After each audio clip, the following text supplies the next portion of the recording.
मंगळवेढा तालुक्यातील दुष्काळी भागातील गावांचा आमदार प्रणिती शिंदे यांनी केला गावभेट दौरा। टँकर व जनावरांकरिता चारा छावणी चालू करण्याबद्दल जिल्हाधिकाऱ्यांकडे केली मागणी। सोलापूर दिनांक 6 मार्च 2024 रोजी मंगळवेढा तालुक्यातील दुष्काळी भागातील गावांचा आमदार प्रणिती शिंदे यांनी गावभेट दौरा केला। या गावामध्ये टँकर व जनावरांकरिता चारा छावणी चालू करण्याबद्दल आमदार प्रणिती शिंदे यांनी जिल्हाधिकाऱ्यांकडे केली मागणी। यामध्ये पाटकळ, मेटकरवाडी, खडकी, नंदेश्वर, भोसे, मोहम्मदाबाद, हुन्नूर, लोणार, पडोळकरवाडी, रेवेवाडी, मानेवाडी, हुन्नूर, मारोळी, चिक्कळगी, शिरनांदगी, रड्डे, सिद्धनकेरी, जालिहाळ, हाजापूर या गावांना भेट दिले। या गावामध्ये पिण्याच्या पाण्याची व जनावरांकरिता चाऱ्याची भीषण टंचाई निर्माण झालेली आहे।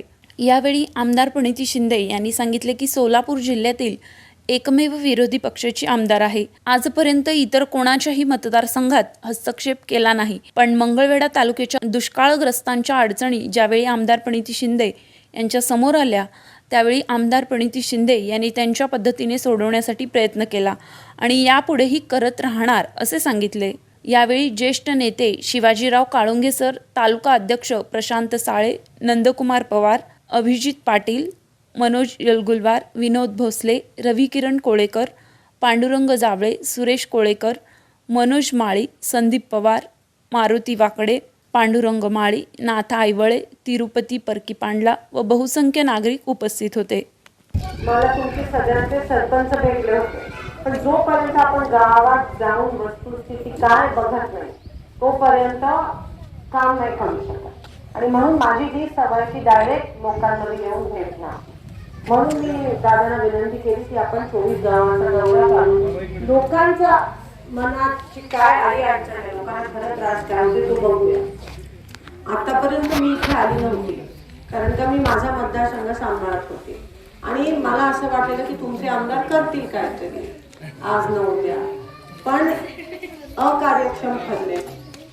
पूर्ण सोलापूर लोकसभा किंवा जिल्ह्यात मी एकमेव विरोधी पक्षाची आमदार आहे, बाकी सगळे भाजपचे किंवा तिकडे ईडीची भीती जाऊन गेलेले।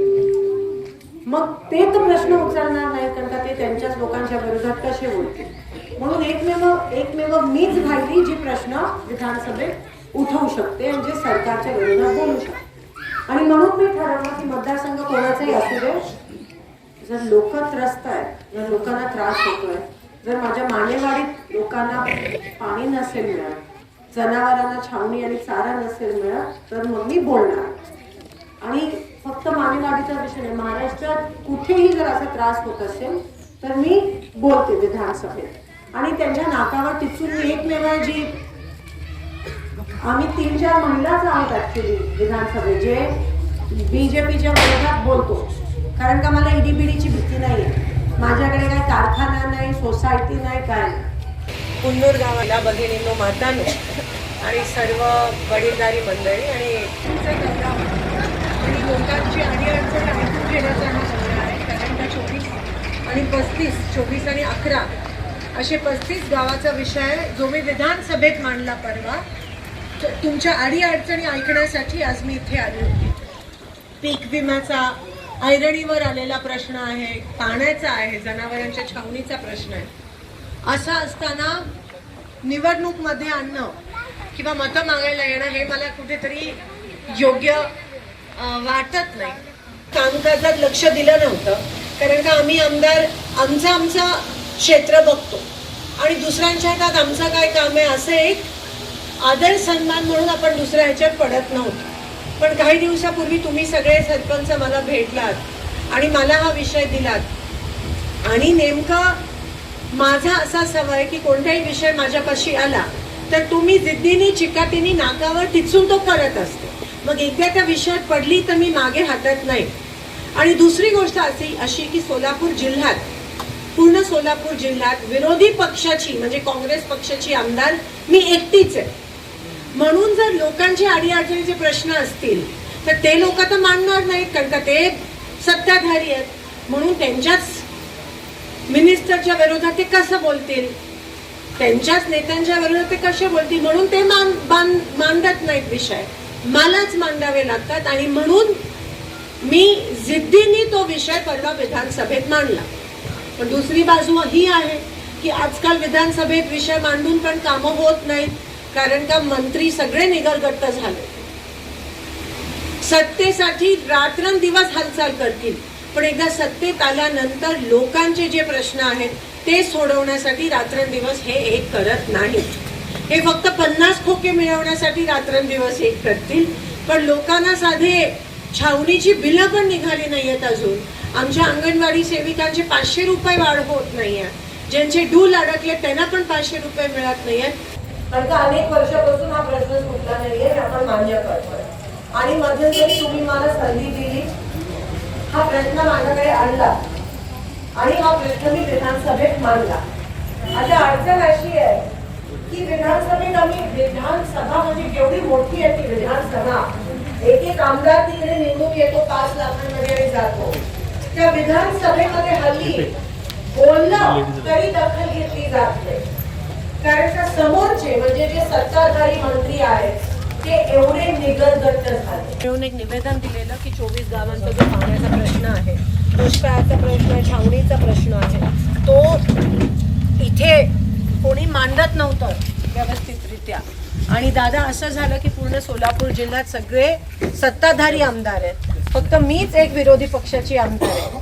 सत्ताधारी आमदार असल्यामुळे ते मागणी मांडायला घाबरतात, कारण का त्यांच्यावर हुकुमशाही आहे. पण मी काय घाबरत नाही, मला काही ईडीबीडीची भीती नाही ना, माझ्याकडे कारखाने ना सोसायटी आहे. आणि म्हणून मी बिनधास्तपणे मानते.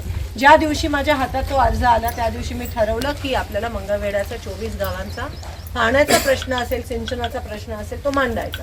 नाही तर माझा स्वभाव काय आहे की हा मतदारसंघ ज्याचा आहे त्याच्यात मी कशाला दखल देऊ. त्यांनी त्यांचं काम सांभाळ, मी माझा मतदारसंघ सांभाळेन. कारण का काही दिवसापूर्वी या 24 गावाचा प्रश्न तुमच्या सगळ्या सरपंच जे आहेत त्यांनी मला मांडलेला, माझ्याकडे येऊन मांडला होता. आणि त्यामुळे मी विधानसभेत हा प्रश्न मांडू शकली की 24 गावाचा जो मंगळवेढा तालुक्याचा जो विषय आहे तो एवढा तीव्र आहे, तुमच्या भावना पण तीव्र आहेत, पण दुर्लक्षित होत आहे. खरं तर सोलापूर जिल्ह्यामध्ये मी एकमेव विरोधी पक्षाची आमदार आहे. बाकीचे आमदार बोलतच नाही, कारण का त्यांच्या सरकारबद्दल कसं बोलणार म्हणून मी बिनधास्त बोलते. आणि माझ्या मागे काही ईडी काय नाही, कारण का माझ्याकडे कारखाने सोसायटी आहे. म्हणून जिथे लोकांवर अन्याय होतो तिथे मी बोलणार, नाहीतर सत्तेत राहून आमदार राहून उपयोग काय.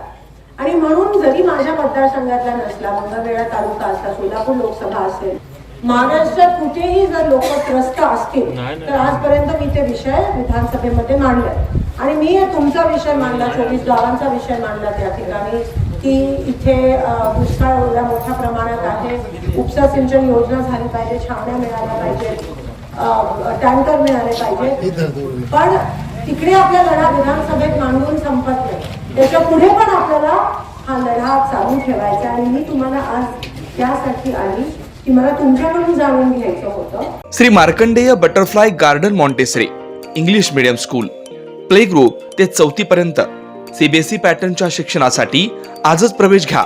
मोबाईल क्रमांक 8668 34 49 79.